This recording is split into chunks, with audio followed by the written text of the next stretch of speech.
Church ప్రాంగణంలో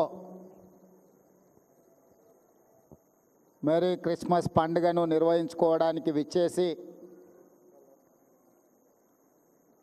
100 సంవత్సరాలు ఈ మెదక్ చర్చ్ నిర్మాణం, ఈ దేవాలయ నిర్మాణం జరిగిన కార్యక్రమాన్ని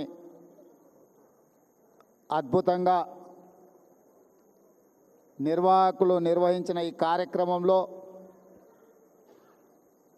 కాంగ్రెస్ పార్టీ తెలంగాణ అధ్యక్షులు, సహచర మంత్రివర్గ సభ్యులు, పార్లమెంట్ సభ్యులు, శాసనమండలి సభ్యులు, శాసనసభ్యులు, మత ప్రవక్తలు, ప్రభు భక్తులందరూ కూడా వేలాదిగా ఇక్కడికి తరలి వచ్చి ఈ శుభకార్యంలో పాల్గొన్న ప్రతి ఒక్కరికి క్రిస్మస్ శుభాకాంక్షలు నేను తెలియజేస్తున్నా మీ అందరికీ, భక్తులందరికీ.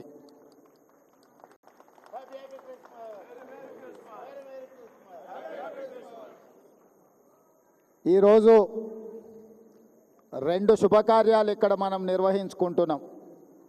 ఒకటి, 100 సంవత్సరాల క్రితం ఆనాడు వచ్చిన కరువు కాటకాలను నిర్మూలించడానికి ప్రజలు ఆకలితో అలమటిస్తున్నప్పుడు పనికి ఆహార పథకం ఆనాడు ప్రభు మందిర నిర్మాణంలో భాగస్వాములైన ప్రజలందరికీ భోజనం పెట్టాలని ఒక గొప్ప ఆలోచన, వారికి పని కల్పించాలన్న ఆలోచనతో ఈ గొప్ప దేవాలయాన్ని నిర్మించడం జరిగింది.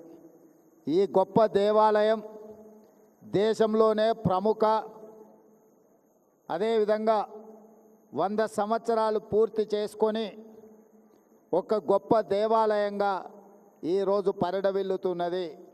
ఇది తెలంగాణ రాష్ట్రానికే గర్వకారణము. ఈరోజు దేశంలోనే గొప్ప చర్చుగా మన మెదక్ చర్చు కీర్తింపబడుతున్నది అని అంటే 100 సంవత్సరాల నుంచి భక్తులు దీన్ని అద్భుతంగా నిర్వహించడం వల్ల ఈరోజు దేశ స్థాయిలోనే మనకు గుర్తింపు వచ్చింది.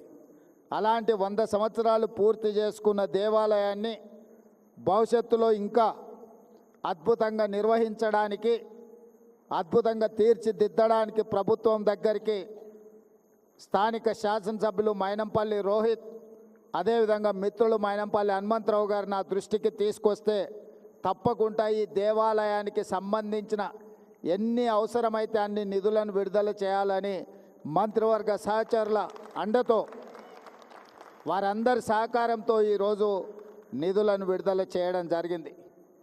ఈ చర్చికి నాకు గొప్ప సంబంధము, అనుబంధం ఉన్నది.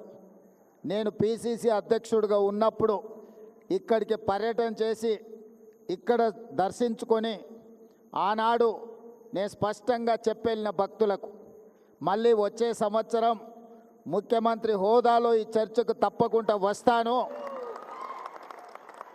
భక్తులందరూ ఆశీర్వదించండి, పేదల ప్రభుత్వాన్ని తెచ్చుకోండి, పేదలకు మేలు జరుగుతుంది, ప్రభు ఆశీర్వాదంతో పేదల ప్రభుత్వం ఏర్పాటు చేసుకొని ముఖ్యమంత్రి హోదాలో ఈ చర్చకు తప్పకుండా వస్తాను అని ఆనాడు భక్తులకు మాట ఇచ్చిన.